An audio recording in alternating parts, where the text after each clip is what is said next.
So I'm a big fan of something called the Pareto principle, or sometimes known as the 80-20 rule, which you might have come across. It's the idea named after an Italian economist from way back called Alfredo Pareto, that whenever you kind of have a distribution of outcomes, there'll be kind of a vital few who cause the vast majority of those outcomes.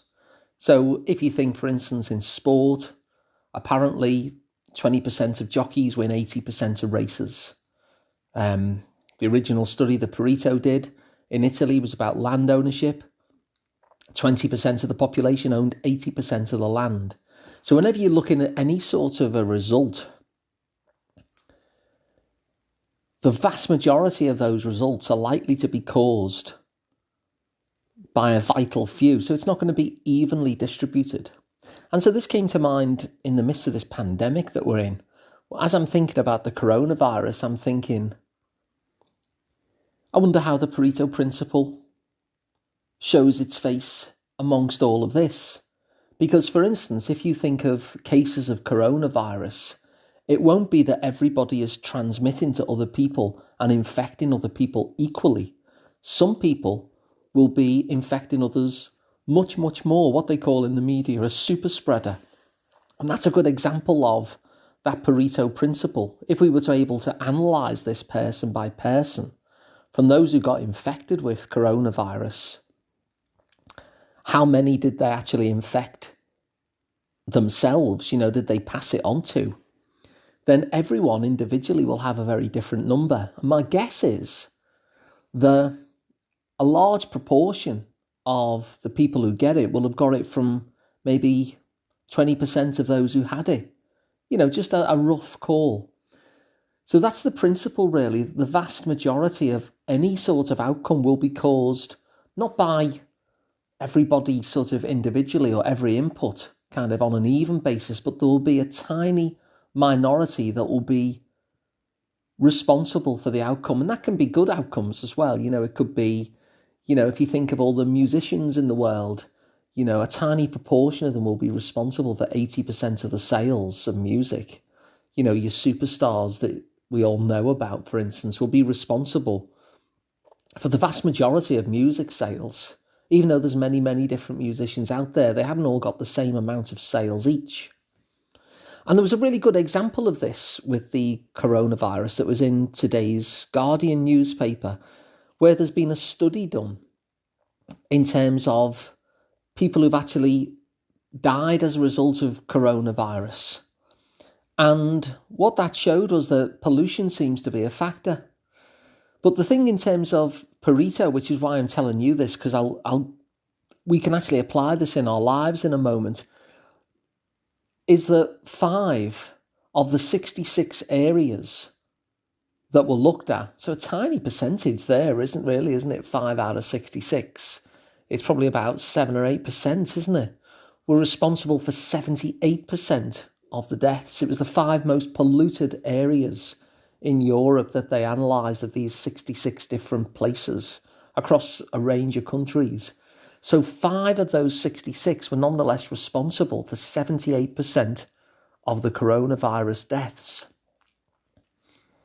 And so in the midst of this pandemic, I keep on looking and thinking through the lens of Pareto to think, I wonder how we can get a way out of this, which kind of realises that, there's probably a tiny proportion of things that are causing the majority of the results. And so that's a good example.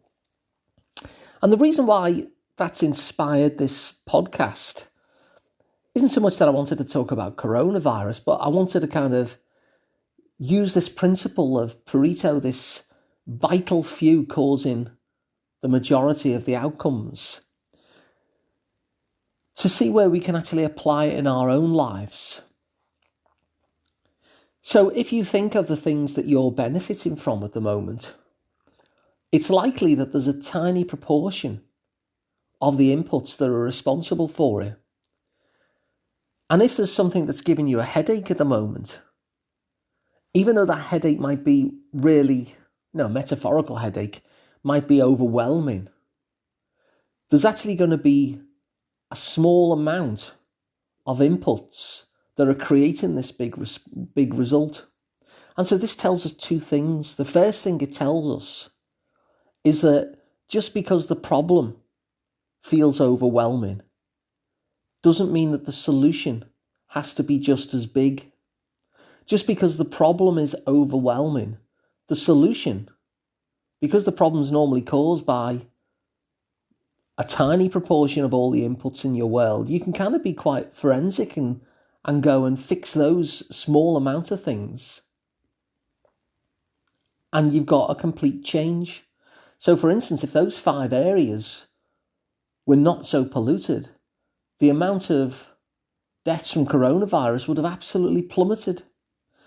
And so it's a good example that where you face a massive problem, sometimes the solutions can be really, quite surgical, really, that you can get in there and just change 1 or 2 things and the result will be enormous. So that's worth remembering, because sometimes we can get very overwhelmed with a problem and think, therefore, that the solution itself has to be gargantuan. But what the Pareto principle shows us is that's actually the opposite of the case. If you're overwhelmed with a problem, the cause of that problem is probably quite a small thing. And because it's quite a small thing, you're much more likely to be able to change it and then have a completely transformative impact. So that's the first thing that it shows us. But the second thing that it shows us is that we can actually look to this in our own lives in order to fix this. Because if a tiny proportion of things is causing our good stuff and a tiny proportion of things is causing the vast majority of our bad stuff, it allows us to profile these things and ask the question, the good stuff I'm getting, where's it coming from? Because I could do more of that and get even more good stuff. Because it's likely that 80% of the benefits that you feel in life come from 20% of the inputs, say the things that you're doing, the people that you're seeing. So wouldn't it be good if you could identify what they are and have more of that in life rather than just have 20%? Have more of it. So it's good not only for solving problems and for having you realise that big problems don't necessarily mean big solutions, that a big problem probably has a tiny cause. But it also allows us as well to expand on what's going right. To be just as forensic and say, where's 80% of my peace coming from?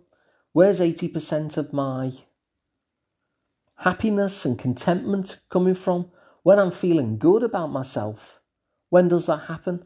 Because of all the things that we're doing, it's likely that there's a real vital few, once again, that is responsible for the vast majority of those good feelings.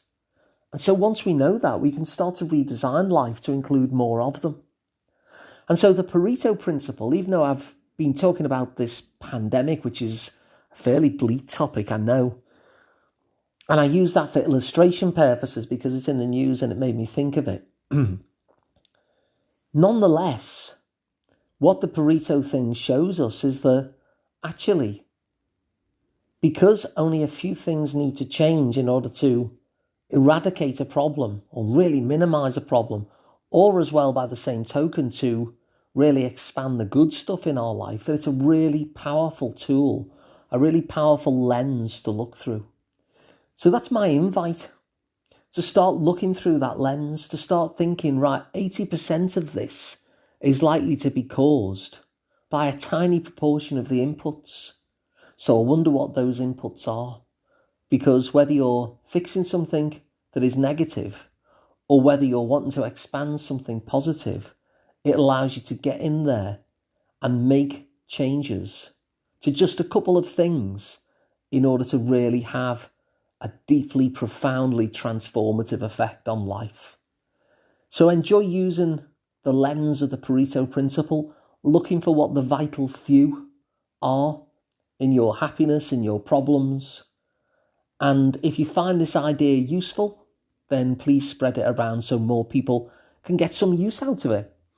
And of course, you can subscribe to this for free wherever you get your podcasts. You can watch these podcasts as well on sliceoftherapy.com, and you can work with me directly. I'm Alun Parry at the Liverpool Psychotherapy practice. You can work with me even if you're not from Liverpool, because I work online and through telephone counselling as well. But you'll find me anyway at liverpoolpsychotherapy.co.uk. So thanks for listening, and I'll be back again tomorrow.